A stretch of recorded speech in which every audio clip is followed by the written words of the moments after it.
Welcome back to The Creative Lens. Today, Jake and Colton are getting into the controversy surrounding AI in filmmaking once again. Matti Haapoja is apparently sponsored by Higgsfield, and lots of people have lots to say about it. So do Jake and Colton.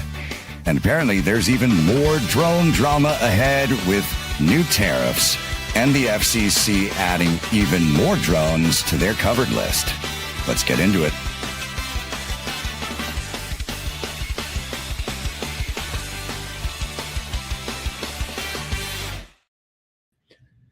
Yo, welcome to The Creative Lens. Jake, we were talking about this off air. I will apologize in advance if I drop off because apparently there is bring your hurricane to work day today. It's my goodness. So if my audio, you just hear, it's, it's not construction. It's my house floating away. You pay a lot of money for those sound effects. Exactly. Yeah, we're licensing some extra lighting coming in, Oh yeah, that'd be good. Just a little bit of, I don't even have to turn the effects on any of these lights. I just, fantastic. It just happens. AJ, what's up, man? Yep. Jake is already repping the Fuji hat, man. Oh yeah. It's one of my favorite hats to wear. Speaking of people in the comments and whatnot, do you remember, what was it, like 4 or 5 weeks ago when we were talking about some lenses? I think it was the Blazar lenses. Yeah. And we had, a guy in our comments and who was like, hey, I have those lenses, and we brought him on air. Do you remember that? Yeah, he was and we were like trying to figure it out. It was unplanned. And we were like, send me a DM. We'll like send you an invite to come onto the stream. He was talking about that new anamorphic zoom that Blazar was releasing, which I haven't heard a lot about either since we brought Ethan was his name, and he came on and So I'm at Film Tools 2 days ago for a shoot to, get some stuff for a shoot that I had yesterday. And I grabbed the dummy battery that I needed. And then I'm like, okay, well, let me just look at the Canon, R6Vs since I'm here. And the worst thing to tell yourself to do it. Let me just wander into the camera section. Yeah. That never ends I was in the camera section already. So, it didn't hurt. I got a sales associate to help me out. And we were, chatting and looking at it. He's like, what about the C50 and so I was looking at that. He was telling me some things like that. And then another, filmmaker, a guy in the store came over and we started talking. It's like, oh yeah, I have the C70, the C50 and, doing this, the things I like about it. I was like, oh, okay. What about this? What about that? And we're just talking, shooting the shit. I was like, that's really cool. I like this dude's vibe. And so of course, what do you do in LAU network? You're like, hey, let's just exchange it. Like, let's exchange numbers. And I go, yeah, I'm Jake. Cause I hadn't even introduced myself yet. I was like, I'm Jake. And he's like, I'm Ethan. And I was like, oh, okay. And then he's like, you look really familiar. I was like, no, I mean, I don't know the guy. I'm like, okay, how does he know me?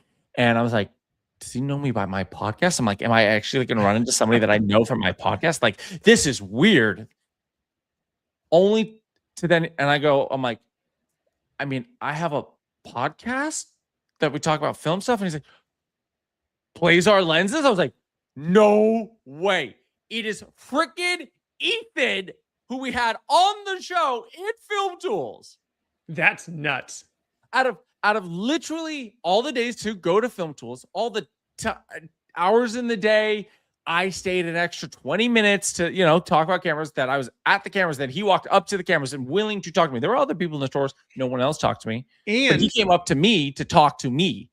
And here's the other smallest percentage. You're both Canon people, which is like a dying breed. So, 100%. You're talk about the new FX5, then you're going to get a line of people to talk to you. But Canon So, running into people in LA about, at Film Tools. So, if anybody's watching this and they're at Film Tools, let me know. I don't live too far away.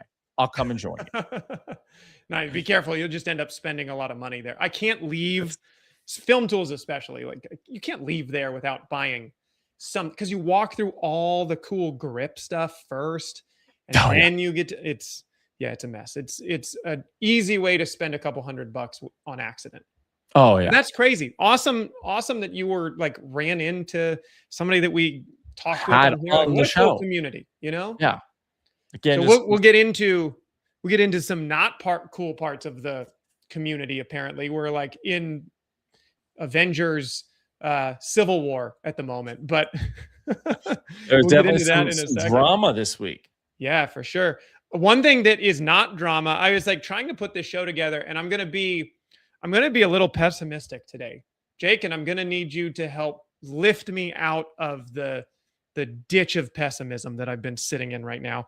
And so that's your job. That's going to be your job. Okay. In comments, you guys are either going to help agree with me and dig me deeper, or you can help pull me out together. But I was looking for something interesting. So here's one interesting story. We covered the Ultra. Apparently the Luna Pro or is launching today. So if you guys are following that, I don't know if anybody is still in the market for these gimbal cameras. You know, we've had a full summer of them, but this is apparently coming.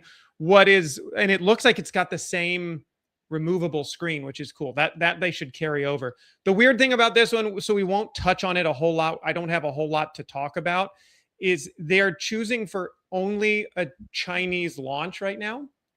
So it's only launch, because I was looking for our stuff.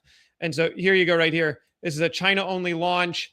Globally, you know, Petapixel saying in the next month or two, unlike the Luna Ultra, which was just like, hey, boom, dropped it overnight just to kind of surprise DJI.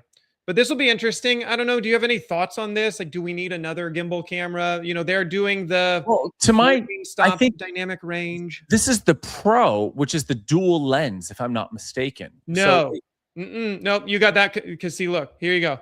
That is this. The Pro will be the single camera. They already released the dual lens. That's the Luna. That's what I'm so confused about. Yeah, that's this one. About this. The Ultra, we already covered and have talked about at nauseum.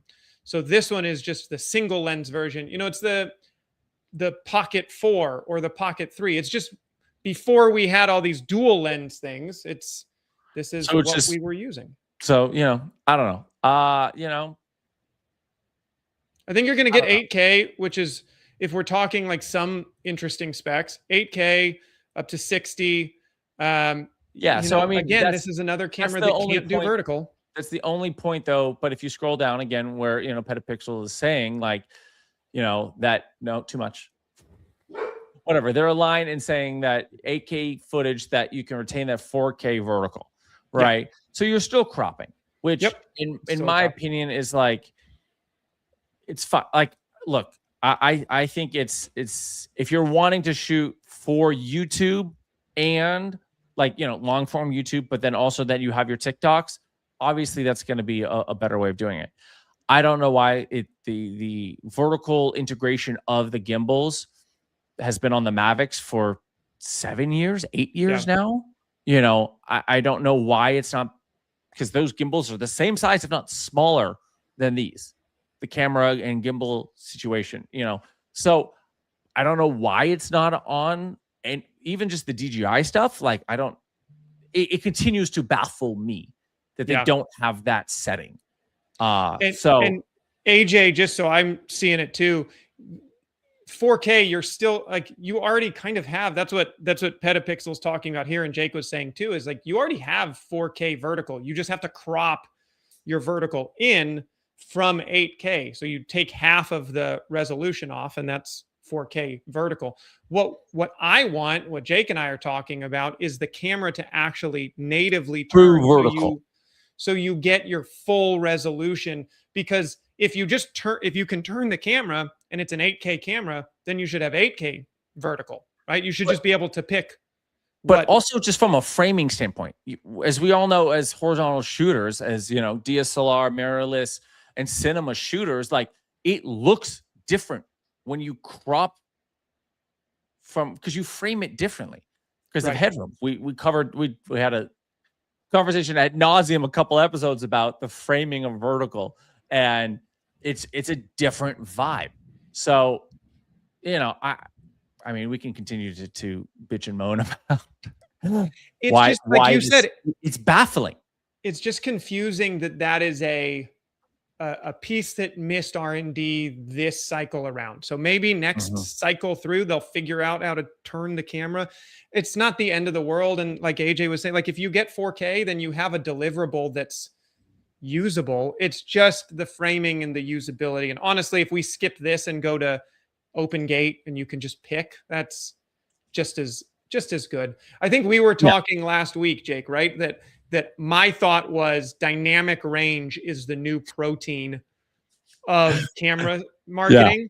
Yeah. But somebody in my comments was like, no, it's open gate. So and now I can't unhear that. So that is the protein. Maybe but I think one is open gate is gluten-free. an actual solution to that issue of like, can you shoot vertically and horizontally? Yeah, it's newer, but like to me, it's a viable solution to an issue that is an issue for us in the industry compared to dynamic range, right?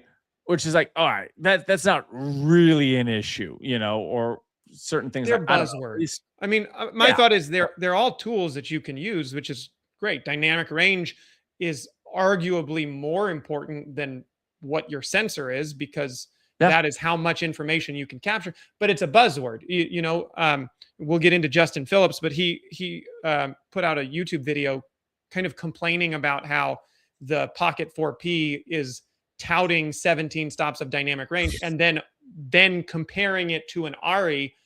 Those are very different cameras, you know. So one's using it as a buzzword, one is just a cinema tool that you're using for all of the reasons why you would shoot on an ARRI. Like those are not comparable. Yeah. So that's just an open gate similar, right? Like open gate is a buzzword that can sell more cameras. If you're using the tool, it's different and it's new. It's different, even though, you know, don't talk to panty shooters about, even though it isn't new, which is right. the rest of my sentence, Colden. Yeah. I was going to say that's every time you said, well, it's a new thing. I'm like, Sony, you know, it's new for these guys. And so they're like, woo. Yeah. Well, in fairness to Sony, they haven't done a lot of new since like the A7S. No. They've kind of iterated on everything that they've done. You've got other things to bitch and moan and complain about on today. Today's episode is the rant episode, I think. Today's episode, well, yeah. I wanted to bring it up last week because I was digging this hole of just FAI. Man, I've been so fed up with the sales pitch of AI. And I think one thing I talked about, so we'll break it up a little bit, and I do want everybody in the chat's thoughts as well. But I talked about this with Todd, where whoever's marketing for AI is doing a really terrible job because there's no other, like, obviously that's one person, or they've just prompted Claude to market for them. I don't know. But the difference, like, it's an insane proposition to take two vowels, stuff them together, and then call any kind of data processing that has, you know, any type of technology the same two letters out of your alphabet. It's insane to me because there's to me innocuous, not super threatening artificial intelligence that's just a better Google search. Like ChatGPT is pretty good at, hey, take these 3 articles and kind of give me a summary about that. Or, hey, spell check this email for me. It's just check through the grammar, right? It's just a better paperclip from Microsoft Word 97. Exactly. That's not the same as flux capacitor 97. That's like, you don't need to make a video anymore. You can just prompt it. And so then, and I'm sorry, this is a rant. I'll let you in just a second. But the amount of promises that we've been made on how great the gamut of AI is supposed to be, all I've seen are we can't buy an SSD anymore. You can't buy computer prices. Apple's jacked all of their stuff up because everybody's got to buy these data centers. Outside of that, everybody's electricity is going up. So where's the improvement for my life? And that's okay. Jump in because I could just rant this for an hour. No, I mean, I want to go back to the point where that you were making earlier. It was interesting because I saw a video where somebody made a spec ad for In-N-Out, right? In-N-Out doesn't do any TV, doesn't do any, like they don't, they're like an OG Tesla who they just don't do ads. And I was like, and I was like, is this AI or is this great CGI? And I was just like, and then I saw at the bottom, then, you know, I looked at the comments and it's like, yeah, created in Seed Dance or Higgsfield. I don't know, one of the AI things. It was an AI spec. And I was just like,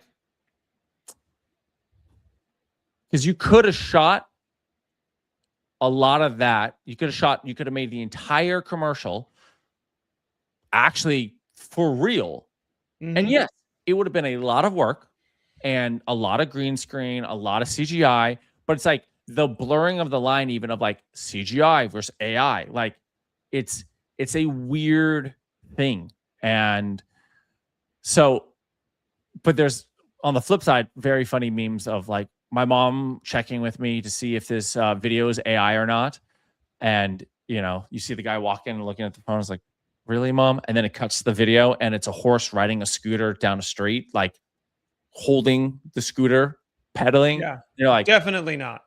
And, you know, I send it to my mom and she's like, yeah, that is totally me. But it's an interesting, you know, it's an interesting space because, you know, it is getting better and better. Like there's an entrepreneur who talks about it and he says AI will never be worse than it is today. That's fair. And it is like, it's going to get better. What's your definition of worse? In the sense of like, it's only going to improve. Like in the sense of like, what's your definition? That's, and we can get into that. But like being because what are you improving? That's kind of where I've asked is like, it's task. Whatever its task is to do. Look, because it hasn't solved cancer. This is all it's done is like, look at, you can make this horse riding a scooter. Like, well, to me, that is the lowest tier. Well, supposedly, no, there are, you know, in the medical space that it has been able to diagnose whatever. My point is, I agree with you to an extent where I believe that like two philosophies, which we've talked about many times, but I'll say it again for the new episode, is one, I adhere to the fact that AI makes dumb people feel smarter and makes uncreative people feel creative.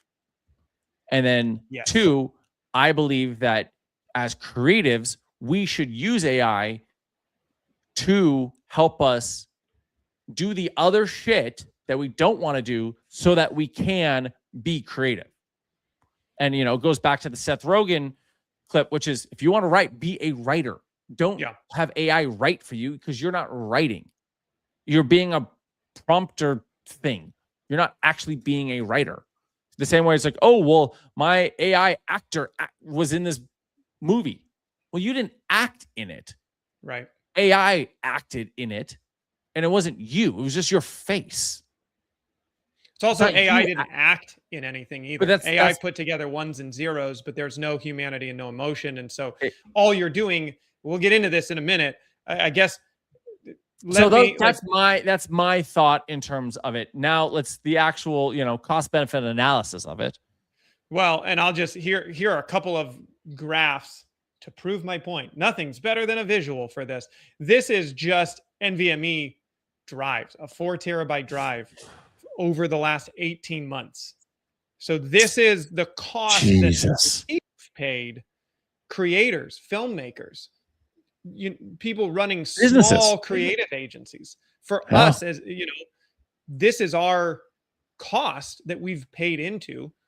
And again, at what point is there a benefit that is usable outside of just slop video?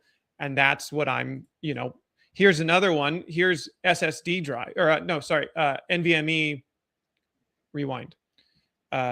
This is RAM graphed out over the last couple of months. How much it's cost. Yeah, how much it costs for just RAM. Jesus. So there's the cost, and that's, and like you could put, and here's one more, because this is where I go in the rabbit hole of like, good Lord, man, where's the benefit of it? This just came out here a day ago. where Sony's now, we just got the FX5. Sony has just announced that they're increasing the price of the FX3 and the FX6. 5-year-old Same cameras. thing. Same reason Apple did it. Same reason Blackmagic has done it. Same reason everybody's done it, because the parts are more difficult to come by because the data centers have bought up all the parts. And it's the same reason why that other chart exists, why we can't buy SSDs. So the difference here is like, so here at launch, the FX6 or FX6 was $599. They've raised it to $669.99, and it's only going to go up more. They're talking about a 25%. Let's see, statement 20% by nearly 20% for the FX3 and 10% for the FX6. So these prices don't even reflect, like this down here that's just over the last year. It's going to go up even more. I mean, it goes to show you that, you know, we as in the creative space need to start charging more. Like we're going to have to start charging more because. So it's just hyperinflation of all the things, but where's at least like most technology, and this is where I just struggle on a regular basis. Most technology deflates prices. The next best thing to come out makes the next thing cheaper. All this is doing is making everything more expensive. So it hyperinflates. So again, that's kind of the thesis of this whole rant today. But like, where is the actual real improvement for my life after paying higher electric bills because of these data centers, higher solid state SSD drive prices because of these data centers, higher camera prices because of these data centers? Like, so I can generate a video on Higgsfield of me riding a dragon? Like, where's the actual benefit? And that's what's frustrating to me, is we've lived this cycle, and maybe there are, I guess the pessimist in me is going, they're building a new social network that is this thing. And they're calling it AI, and they're going to tout how great it's going to be, the same way Facebook was going to connect everybody. It's just that dopamine hit. To me, all I've seen over a year of AI progress, and again, like, there's a huge difference between AI spell checker and mass AI tools. And these, you don't need a full data center for check this email for grammar and spelling. That can exist on a model on your phone, and you can have 80% of ChatGPT in a very small LLM model. I'm talking about the data centers that are requiring us a 1,000% increase in SSDs. Where's the value? How is that making something better? It'd be interesting to look at like how much of which, I don't know if there's a study on it, but it would be an interesting There's no study. kill switch. Yeah, man. Giovanni's saying there's. I get you. Go ahead. Sorry, I interrupted. Well, I was just gonna say, well, it's an interesting. I would be interested to see the study in terms of like what is the ratio of AI token usage, right? Because we're talking about in this, you know, video and photo generation, Sure. right? But like, how much of it is vibe coding? How much is that like, is it Higgsfield? Is it like, which of these companies, like what is their majority of their usage being made on? Like, for example, you know, Claude, which doesn't generate images. Like it generates graphics and HTMLs, but like it doesn't do video or photo generation. Right. Right. It's not something that it can be used for. Grok and ChatGPT obviously both can. I don't know if Perplexity does, but like it's a very interesting. To me, I would be actually fascinated to be like, what is like the pie chart of AI usage in terms of like where is the most token usage? Because great, these data centers and all this RAM, all this SSD memory, like all of this, you know, infrastructure. But what is that infrastructure being used on more than? But that's my question. That's what I'm saying. It'd be an interesting rabbit hole to go down, which we are not going to go on live. Yeah, I don't know if you saw it, but here's like, and finding that study would be interesting. If anybody has links, I'm happy to read that stuff. Here's a random one that came out about a month ago because Meta released their Q2 earnings. I think it was Q2. 73.7 trillion AI tokens in a single month, which is the equivalent of 221 million spent.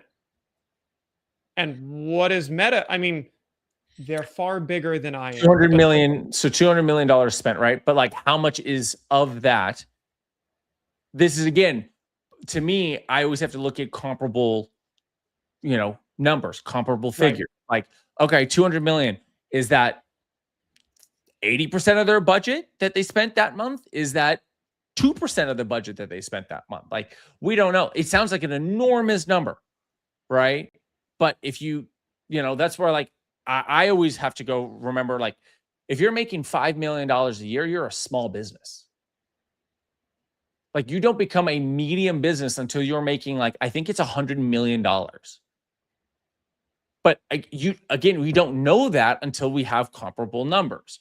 And so I'm not, this is not in defense. You can defend. I said, I need somebody to pull me out of some of this. Well, no, what I'm saying is that this is in terms of similar to the what was it, DJI ad, right? In terms of like reporting, like, okay, great, accountability and reporting, as we talked about with Jacob Owens. Yeah. There's an aspect of like, what I like to do is make sure to look at comparable numbers. So, okay, great. Yeah. There's that. But what does it mean to compared to anything? We can't compare it. So the hard part for me is, but like, that's why your difficult.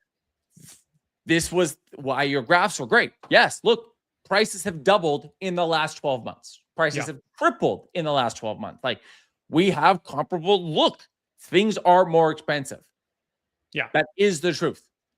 And that's where I look at, like, the things that seem to be in front of our eyes are things like Meta can spend $220 million a month on tokens, but didn't get $220 million better. Like, their revenue didn't generate, they didn't generate that. That was a burn. And on top of that, it just makes, that is such a massive number, but it affects us a lot more, SSD prices a lot more than their 221 million. Like, yes, that is a crazy number. And it's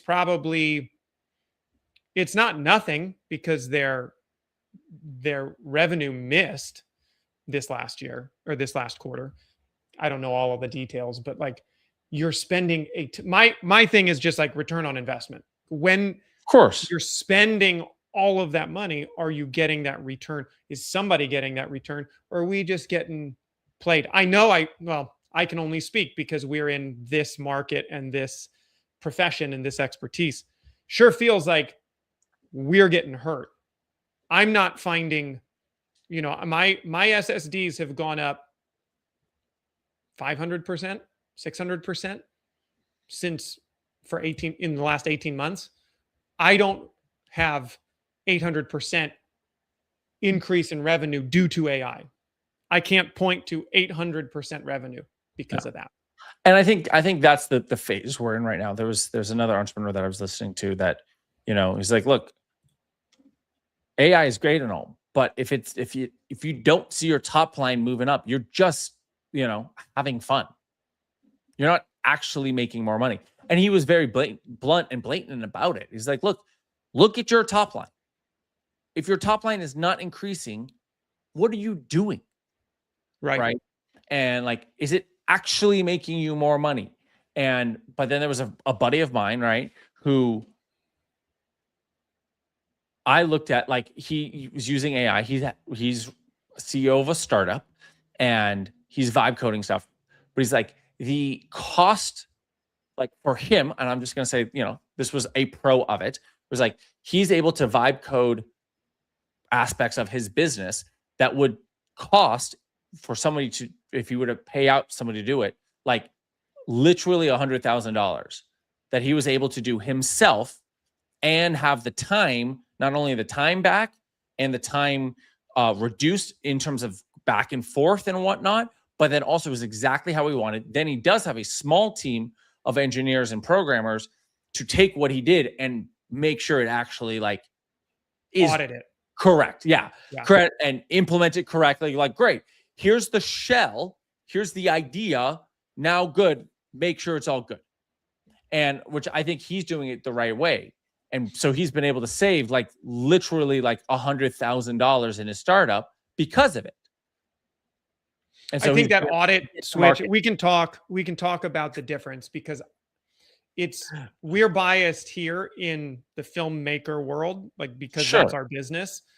And I can say, oh, well, it's fine if you use it over there, but it's kind of the same as the coders saying, oh, it's fine if you use Higgsfield to generate videos and skip making movies. Mhm. You know, so I take what Matti Haapoja did very personally.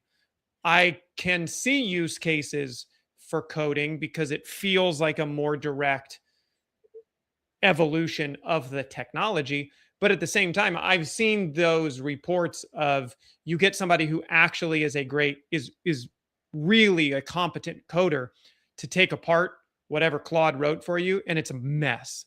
But I do think there are, you know, again, it's like maybe that is the evolution of the coding process, because it is literally just ones and zeros. What Claude's writing is ones and zeros.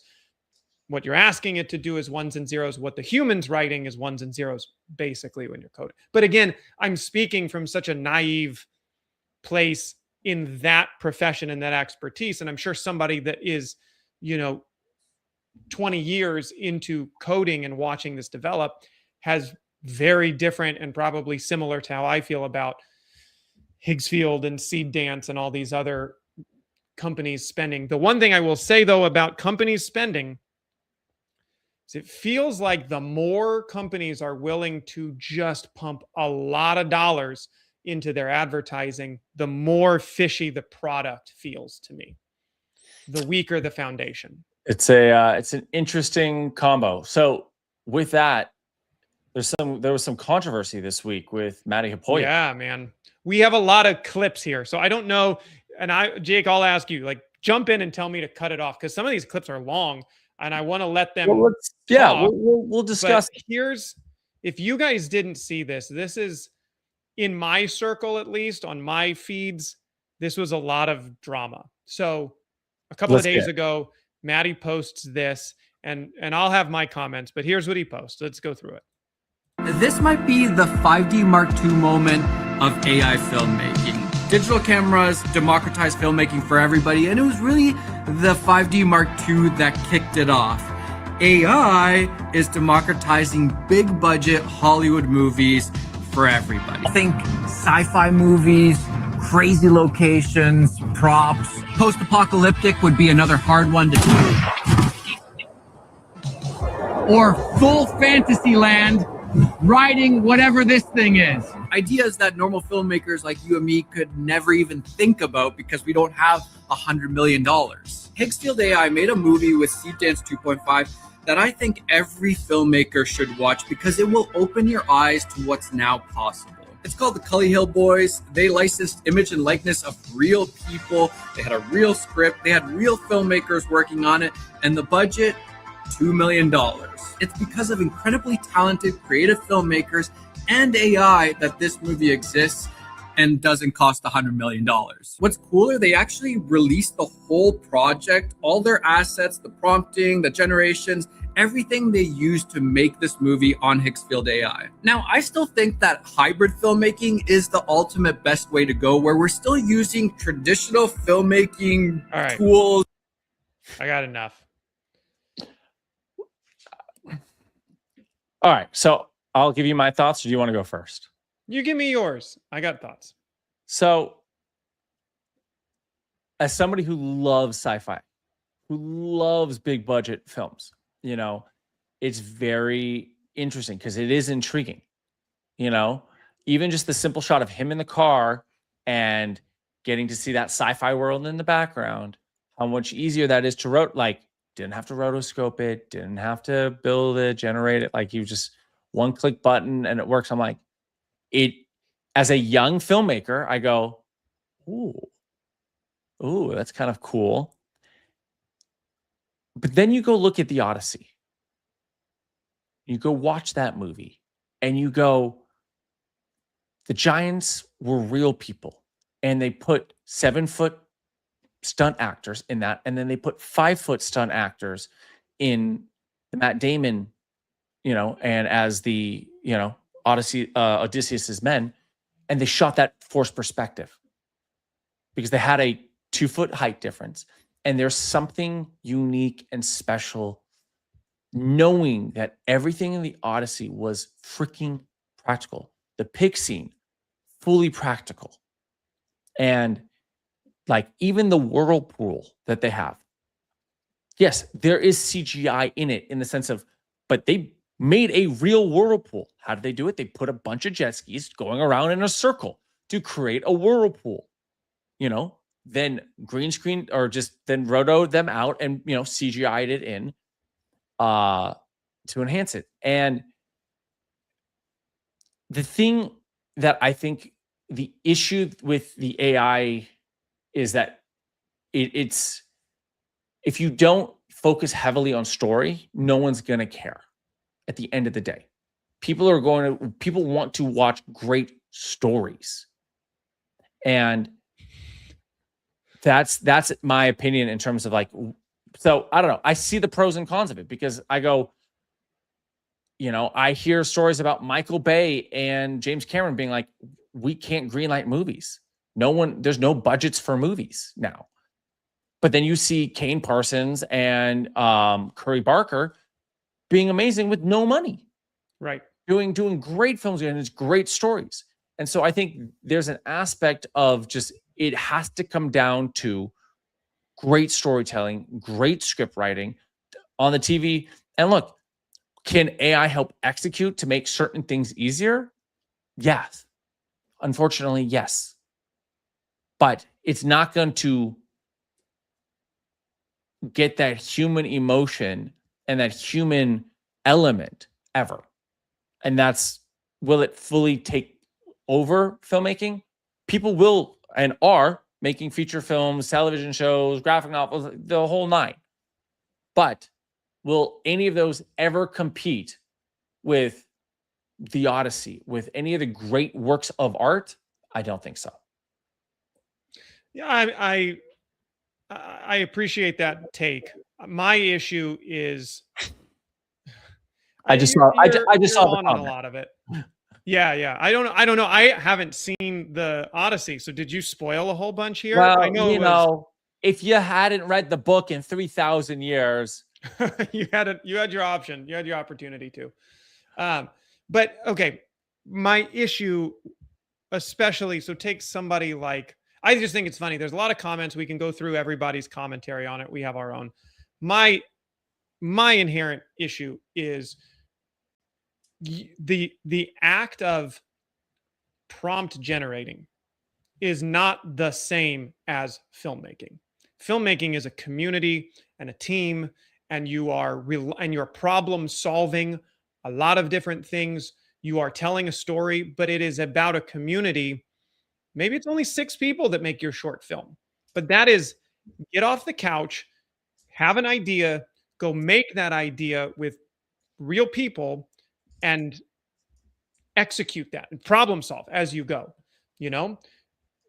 The idea of sitting on your couch and typing something into your computer feels very different to me. And having Matti as somebody who has built a brand from selling products and cameras and like knickknacks of all the things that you need, all the gear, to then go and say, you don't really need any of that. Just generate it, sit alone in your, computer room and just type it out. And then it's good enough. That stuff to me feels disingenuous. And it just, if you're a coder and you can be like, look, we can take some of the filmmaking market share. Okay, I guess if you're a filmmaker who has 1 million followers of other people that enjoy the art of making films, you just took the bag, dude. The other thing that I think and other people have pointed this out as well, is it's just theft. It's good theft, and it's repurposed in the right way. You know, if you wanted to steal somebody's song and pass it off on Instagram or on YouTube back in the day, you'd slow it down by you drop the pitch. Maybe if you wanted to copy a clip, you'd reverse the clip. Okay, like there were ways of getting around it, but you were stealing, right? So all they've done, because this is this not the Blade Runner car and scene repurposed for him? Is this not Mix of that and Fifth Element? yeah, exactly. Is this not Walking Dead? Is this not the never ending story, but like with a weird, messed up thing? It's just theft of other good ideas that were brought to life with real people, whether it was CGI or not. And that's where the big difference is like CGI still involved people and artistic decision. This is just theft. To me, all this looks is theft. And I can't unsee that. So that's, you know. And that is the issue that I definitely know that, you know, we're running more into is literally the degradation of the art appreciation of our culture. You look at the community, get off the couch and go do something with some friends. I mean, look at what Kane did. Look at what Curry Barker did, just making videos with his friends. This is the hilarious, like the irony. A lot of people were pointing this out in Maddie's comments. It was like, this is his company that he's built, Human Video Co. The irony of selling Higgsfield while also saying we're the human video. I'm not the first one to point that out, but like that's a little ridiculous and ironic. And Justin Phillip is the one who I think has gone, and I like his stuff a lot. I do think he's one of the OG kind of filmmakers on YouTube and does a lot of work.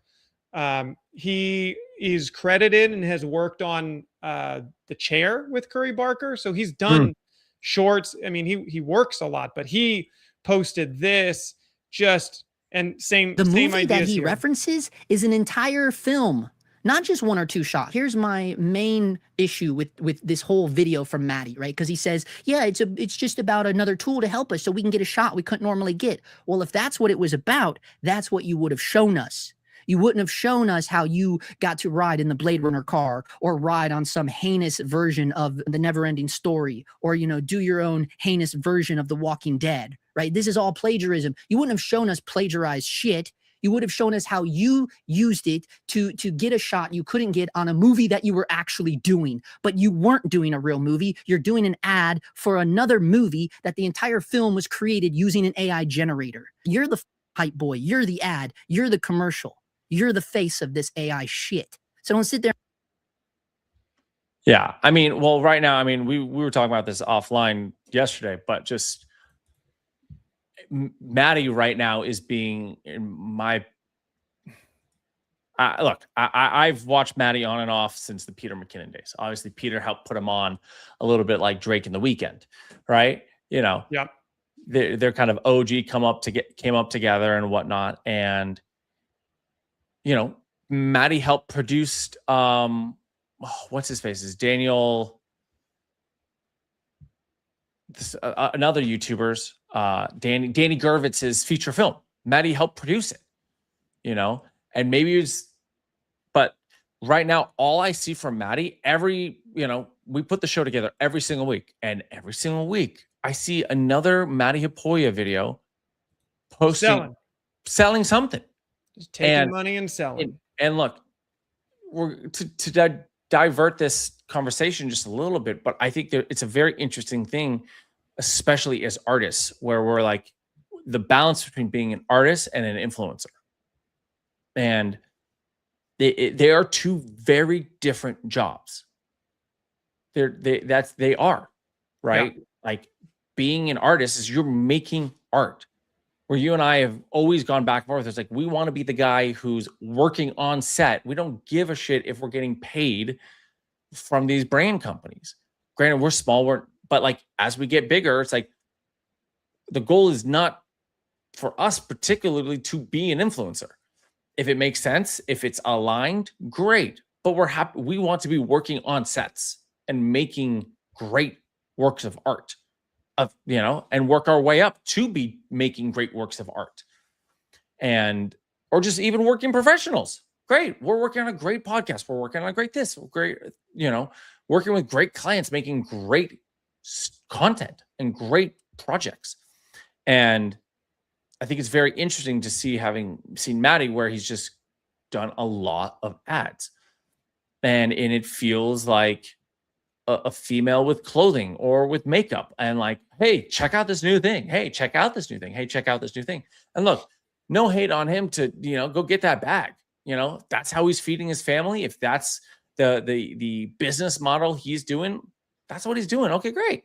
But like, it's an interesting, it's an interesting thing, because he came up like the rest of these guys on YouTube, either educating or showing people how to do things, and going a lot more now into the, like, I don't mind all the camera reviews and the camera promotions, but yeah, this one feels like a gut punch. A little bit, yeah. And since you brought up Peter McKinnon, this was one of my favorite comments on his video, which is like, once you see it, you can't unsee it. But Matti is when you order Peter McKinnon from Temu. Oh, I mean, even which is, yeah, and even up above, followed on Matti and Sam Colder in the same week for pushing. Oh yeah, I've got more comments to go into. Like, we can jump into some of these, but it was not kind. I think the hard part is, and like, again, small potatoes, but I just put out a lens review. Took me 3 weeks between shooting stuff, testing these lenses. I didn't get paid for it. They didn't send me the lenses. I bought the lenses, but I wanted to be able to put that out and put it together. 3 weeks of work. What would you charge a client for 3 weeks of work, Jake? Like, I get wanting to get paid for some of this stuff, but I also think that there has to be, and maybe it's just me. Maybe it's just literally, here's the line drawn in the sand.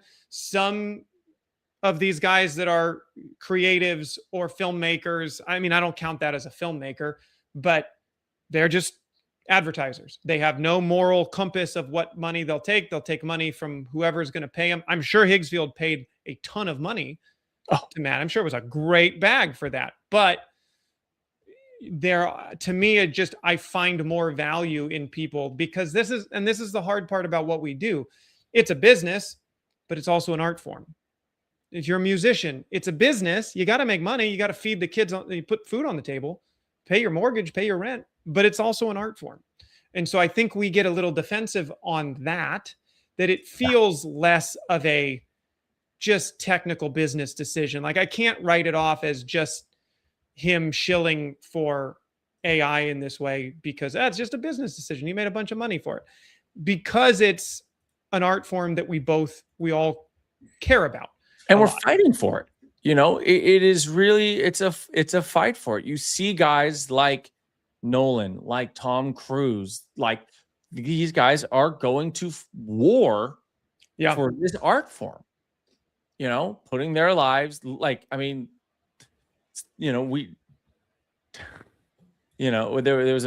a video, I forget where I saw it, but like, talking about how like Tom Cruise literally is putting his life on the line every movie, doing some crazy stunt for our enjoyment. For the art form. I mean, he enjoys what he does. He gets paid really well for it. Like, it's a little bit of all the things, but he doesn't have to, but he wants to do it for the art form of it, and to make sure that the film itself is unbelievably enjoyable, for the audience. But again, Nolan, why is he doing this? It's for the audience. Yeah. Like, what was it? There was somebody, like, I was like a producer breaking down. He's like, the theatrical run, you don't make the bulk of your money there. He's like, you make the bulk of your money on like DVD sales, streaming. Like, that's where you make, that's the secondary sale. Like, you're just trying to break even at the theaters. And Nolan pushing for theaters is technically losing money, in the scheme of things. And so it's like, these guys, at the end of the day, the great artists care about the art forms. And, it's just kind of like, just like, what are you willing to stand for? Yeah. Well, and AJ says it's all about the human contact at the end, and emotion wins every time. And I'll give you an opposite to that, but again, where the human element is the important part, why I have an issue with somebody like Matti, or just not even Matti. Matti got paid a bunch of money to shill for a company that has a bunch of money to throw out at creators right now to try and get them to use their AI. Fine. I understand it. I don't like it. Bill Lawrence directed Scrubs, right? Famously, the Created last Shrinking season. and Ted Oh yeah, Lasso. yeah. But we're in the past right now, Jake, because I'm just saying, I'm just giving context. If you know, the man is still working. He created a small show recently called Ted Lasso. Yeah. So Bill Lawrence famously, like at the end of Scrubs' life, was kind of struggling to keep it on network. They got moved a couple of times. They bumped from NBC to ABC. The last season of Scrubs was not great. They lost some players, some actors that were really important. They had to kind of rewrite this story, and it wasn't awesome. Season 9 was awful.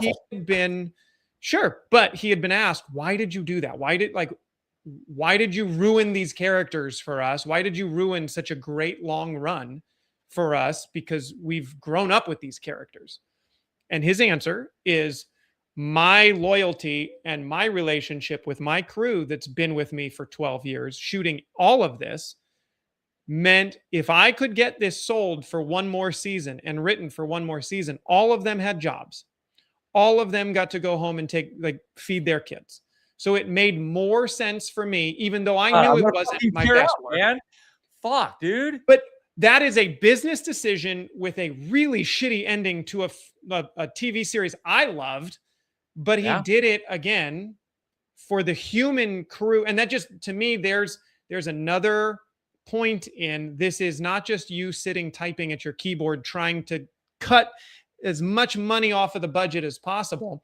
It's about building that community. And for Bill Lawrence, it was the community he built of friends that worked. The PAs had stayed with him for 5-10 years. He felt an obligation to those people to put on one more show if he could get it sold.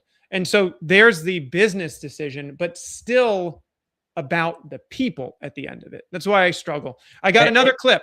Well, I was going to say, I always say that, you know, filmmaking is literally the only art form that requires a team. Every other art form you can literally do by yourself. You don't actually have to have anyone else except for making a film or making a television series, where you literally have to have other people. Yeah. Like, even I was shooting a doc yesterday.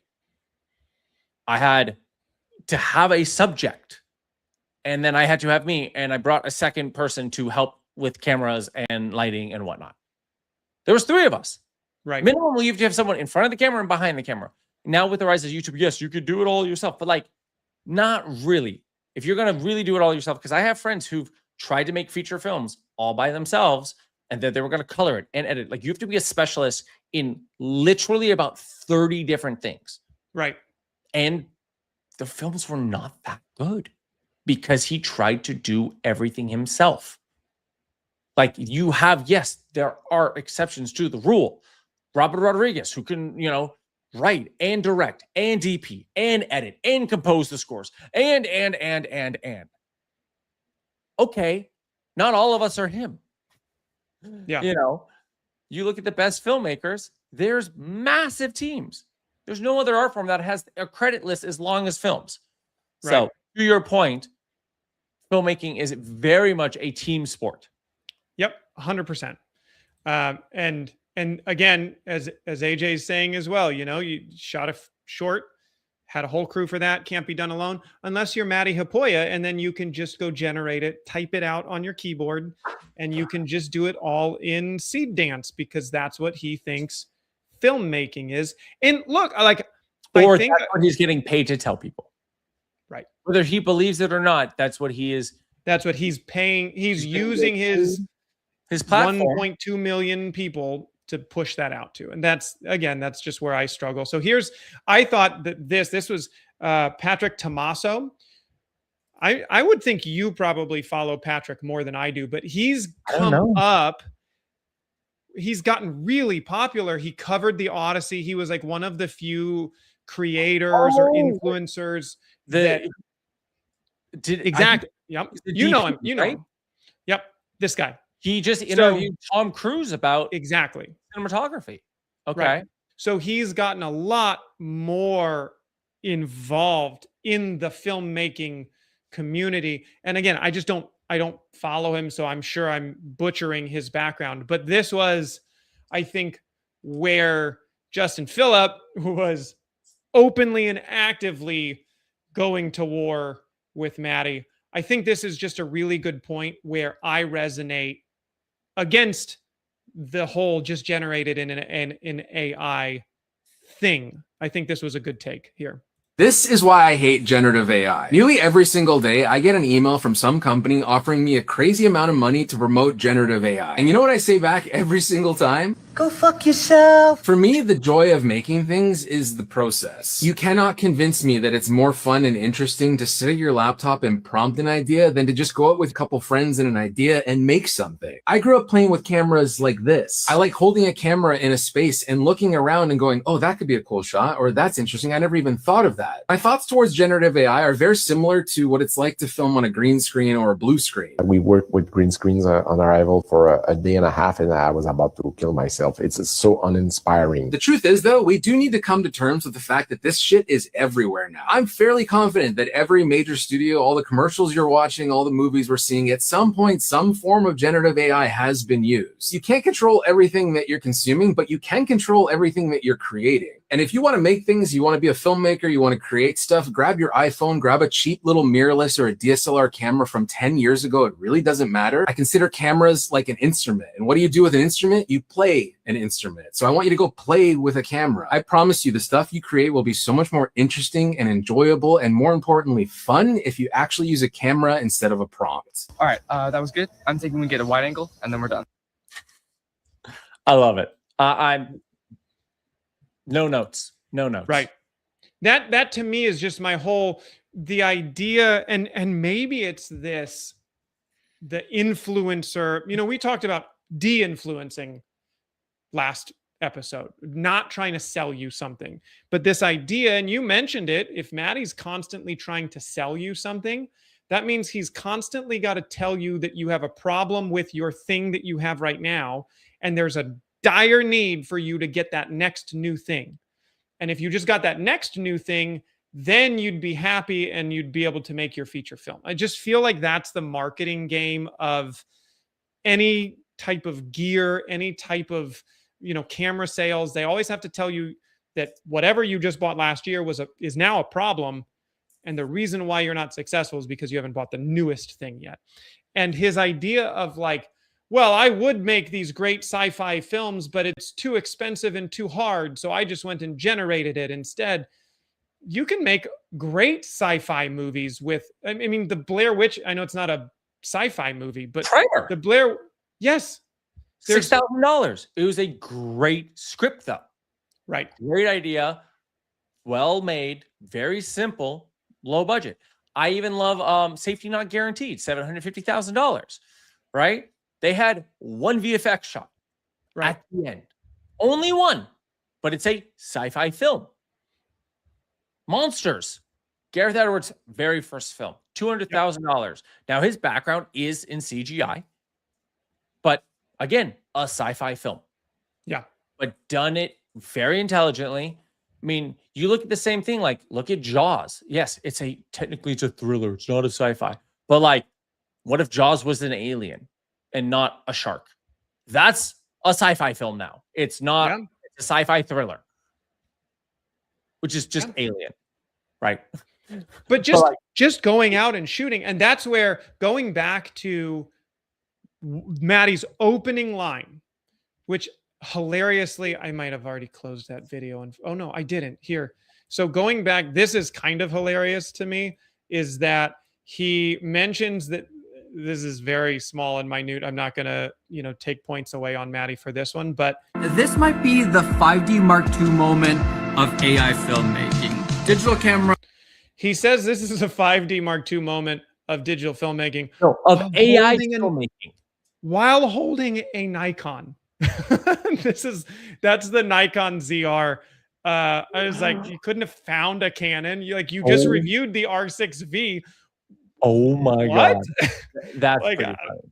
but that's not the shade or the criticism. It's the 5D Mark II moment. We talked about this a couple of shows ago. The 5D Mark II moment got more people access to maybe slightly higher quality cameras than the camcorders that they were using. It still meant you got together with your friends and you wrote a shitty short film and you went out and made that short film, and it just looked a little bit better because it had a full frame sensor and it had a little bit shallower depth of field. It had lenses. That was the reason why the 5D Mark II was, in my opinion, so revolutionary, is because you were able to actually put a full set of lenses on a very small body, but you couldn't do that on DV cameras. You couldn't do that on the VHS cameras. Like, you had a fixed zoom lens, and it never looked more cinema-y. But by having a DSLR, you open up to the world of kind of more cinematic. You were able to, depth of field, as you were talking about, but you had the interchangeable lens phenomenon, which was brand new to a consumer level pricing for video. Right. But it still encouraged people to go out and do the art form. It didn't eliminate the art form. Just 100%. because you bought it, and it wasn't the same people competing. Like, the guys that went out and bought a 5D Mark II were not also buying an ARRI Alexa or a Red One or the Panavision camera, like 35 millimeter camera. Like, those were different markets. It just gave the people that were starting out a better, higher quality starting point. But it still was the art. That's where it's almost more insulting to go and compare the 5D moment, which is what helped get me into digital cinema. Yeah, likewise. But to compare that to sitting on your couch generating a prompt because you just can't do a sci-fi film because it's too hard. That's what gets me the most, I think. Yeah. That's 100%. frustrating to me. So here are a couple of other just tweets and responses. Again, it is Gerald Undone. I'm biasedly a huge fan. I loved this response. This was on Threads. Since we're talking about Higgsfield, here's my approach. And he just says, hey, I've got this great opportunity. Unsubscribe. And this a couple different times that they've reached out and tried to email him. I want to know how much they're asking. Unsubscribe them all. Yeah. I don't. I totally understand wanting to get paid. I understand. And here's the other hard part. As you build that audience, there are 1,000 people that have great suggestions on how you should monetize that audience.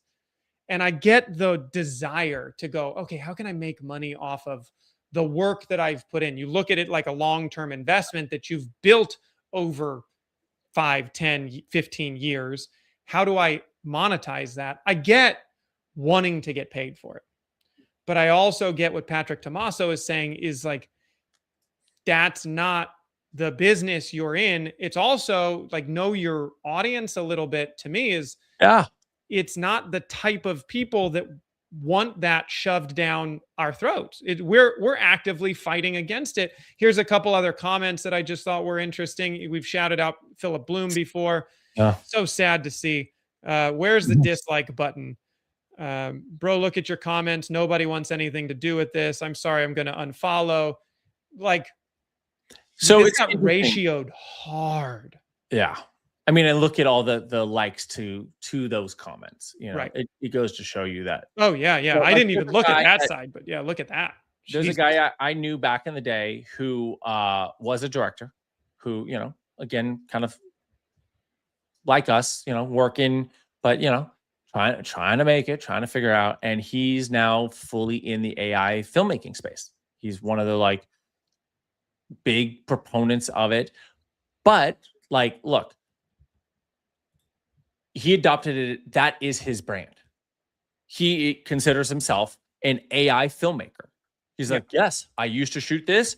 now I generate because I come in with a directorial view on it of like, do I want a close up, like, you know, kind of like an animation director, but that's his brand. And so my point is on the whole Matti influencing of Higgsfield and whatnot. This guy is an AI director, like, or that's what he considers himself to be. He's not like, oh, I'm also like shooting stuff for real, but and it's like, no, I make AI generated commercials and AI generated films. Like that is what I do. And it's fair. There's an audience for that. And that's my point. Like, fine, great. That's who you want to be. Great. But Matti wasn't that. And that's the biggest, you could say, push back from us as an audience is that like, yo, bro, you were the go figure it out. Go have an adventure. Go, like you and Peter, just go out and make stuff. Go out and shoot a YouTube video. Yeah. And then, you know, go left field. Like that's the upset. Well, and again, it goes back to what I was saying is like, look at who's spending the most amount of money for who. And that kind of tells you what is going on a little bit. To me, the fact that they're paying these filmmaker influencers to try and get us, their audience, on board, signed up for Higgsfield to go generate your next thing. They're spending a lot of money on it.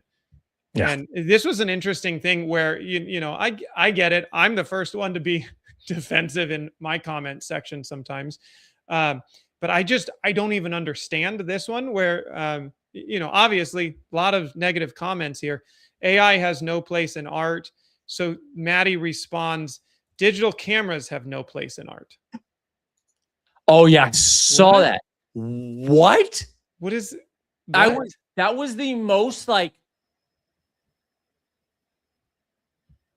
that. Can we go back to his shot about all the freaking cameras? Digital cameras. What do you mean digital cameras have no place in art? Like that is the most illogical, like that comment in my opinion pissed me off more than this AI video. A lot of his responses, he was apparently deleting a bunch of comments or trying to delete a bunch of comments. And then he would only respond to people either aggressively or that were like, oh, this is great. Yeah, thanks. I'm glad you thought so. And like that, but that one was weird. I get that you're trying to, I think it's wild unless there's some crazy contract that we don't know about. It's bad enough if I have to make a video for you. You want to pay me $500,000 to sell my soul? I come and talk to me. We'll do this podcast again once I've got the $500,000 offer. But if he gets that and they go, okay, just make our video for us. You got 1 million followers. Go tell everybody to join Higgsfield. Or here's a 3-video deal. You know, you're gonna have to make a 3. But why do you have to defend them in the comments? That's the weirdest. Like, honestly, if I got that much money and I had to do it, gun to my head, go make a video about Higgsfield, I'd be like, you're so right in the comments. Like, contractually obligated, I made your video, but I think it's stupid in the comments. Like, why do you have to go and defend? I get what he's trying to do. He's trying to say this is the next art form. And it's the same way that, you know, if you were shooting on 35, there was a lot of pushback from filmmakers, from people shooting on 35 and 16 millimeter film, from people trying to shoot feature films on the 5D. So I get the argument. It's just, again, one was a smaller, cheaper version of the product and the project and the crew and it was just a more attainable version. This is sitting in your tube socks at home, just typing your sci-fi movie, and you're not generating new things. You're only stealing from everybody's content that these models have been trained after. You're not making anything new. Oh, I came up with the angle and how to push the camera in. You didn't light the scene. You didn't choose the angle. You didn't put the camera there. There's no camera there. That camera was generated from 100 million other cameras that were all copied from other works non-consensually. Anyway, yeah, AJ thinks that comment's absurd as well. Thank you, man. I agree with me and you, and he's nuts. I fully support going and unsubscribing. This was, I don't know if you saw Cam. I can't play this whole thing because it is a long, drawn-out thing. But if you look in Cam's eyes right here, and I like Cam Mackey a lot. He makes great stuff. He looks so dead. So inside. dead. So dejected. Like he just lost his best friend. Like his best friend just passed away. Like, well, because everybody's hating on the AI shills. So it looks like there's a new Higgsfield campaign coming out with a bunch of YouTubers, and the discourse on threads and just all over the internet, people just attacking them. It's fair. It's like attack them away. But last night I posted on threads trying to help educate people that while they are attacking people for taking AI sponsorships, which once again is okay, that the real monster here. To me, this is just comment section. Please don't come after me. I'm just trying. Please just be nicer to Maddie, but please don't come after me. It's all okay. You're doing fine. Is the fact that you have companies like OpenAI and Palantir with super PACs that are funding politicians who are against regulating data centers and AI. And there he goes into that. So it's a whole vote campaign. And I get that. But you're also like, for every super PAC that's trying to get a politician in their pocket, there's also Higgsfield trying to get a creator in their pocket. It's the same. Like you're all the same thing. Look, you're playing 4D chess. It's trying to get market share. Look, all these companies are just trying to get market share the same way we are. Yeah. The same way this podcast is trying to get market share. Like you have to, and I think the annoying thing is, again, it's what we talk about. And I was on a podcast just this morning where it's like talking about brand, right? Brand is what are you associated with and what are you known for? And the upset is when you go against what you are known for. Yeah. And it's, I think there's a line in Hamilton. It's like, what do you fight for? What do you die for? And it's that. It's what are you willing to stand for and what are you willing to die for? And it's like, no, and you don't have to be aggressive about it. You look at Nolan. Yeah. He's like, I want to shoot stuff for real. I don't care. Tom Cruise, same thing. Denis Villeneuve, all of these guys. No, I want to do it for real. Let's do it. Why not? Let's do forced perspective. Let's do, intelligent way. How do we do this? But then you see a guy like Robert Rodriguez, who was massive and instrumental in pushing green screen and, visual effects. The same thing with James Cameron. Would you say James Cameron is a worse filmmaker than Christopher Nolan? No. They've just decided to take a visual style and a visual front in the art form. So, and again, it's just going back to what we talked about. At the end of the day, all this AI generation is based off of other education and stealing, and you're not actually doing the art form. Yeah. You're not actually making art. So, all right. Totally agree. We've been at this for a while, but there's one last drama that we have to talk about. Let's Are we not talking about that drama this week? I was gonna say, man, we can push that because we have beat the AI thing to death, and we were going to talk about the DJI drama, but you know what, Jake? There's going to be more DJI drama next week. There's going to be more DJI drama tomorrow. I will say though, what's today? Today's okay. So we'll be back on our next show. Number 21 is going to be on the 27th on Thursday. So the big thing that we got to talk about, we'll talk about it next week, but there are new tariffs that go into effect on September 3rd. Not bad. All for the drones. We're going to make the drones great again, but not in China. So there's new tariffs. You got to clip that. You got to clip that. But that's the big issue.